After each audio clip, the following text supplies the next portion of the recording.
Spiti വാലിയിൽ off road യാത്രയ്ക്കായി henna Jayant ഒരുങ്ങി.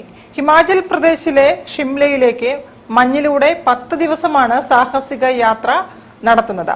Mountain God winter എക്സ്പെഡീഷനിൽ പങ്കെടുക്കാനാണ് കോഴിക്കോട്ടുകാരിയായ henna പുറപ്പെട്ടത്.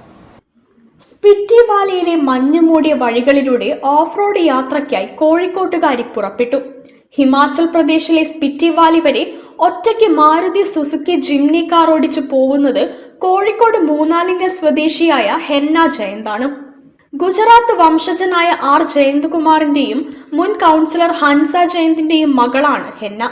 അതിവേഗ കാറോട്ട മത്സരങ്ങളിലെ താരമായ ഹെന്ന സമീപകാലത്താണ് ഓഫ് റോഡിംഗ് മേഖലയിലേക്ക് തിരിഞ്ഞത്. മൗണ്ടൻ ഗോഡ് വിന്റർ എക്സ്പെഡിഷന്റെ ഭാഗമായി 15 മുതൽ 23 വരെയാണ് യാത്ര. ഇത്രയും ദിവസം ഹിമാചൽ പ്രദേശിലെ സ്പിറ്റി വാലിയിൽ മഞ്ഞിലൂടെയാണ് വാഹനം ഓടിക്കേണ്ടത്. രാജ്യത്തിന്റെ വിവിധ ഭാഗങ്ങളിൽ നിന്നുള്ള 85 കാറുകളാണ് പങ്കെടുക്കുന്നത്. അഹമ്മദ് ദേവർകോവിൽ MLA യാത്ര ഫ്ളാഗ് ഓഫ് ചെയ്തു. Doctor K Kunhali, Ramsi Ismail, PT Azad, Abdulla Maliyekkal, KM Basheer, K Kais Ahammed, Hashim Kolakkadan എന്നിവർ പ്രസംഗിച്ചു. News bureau, Kozhikode. വാർത്തകളിൽ ഒരു ഇടവേള കൂടി.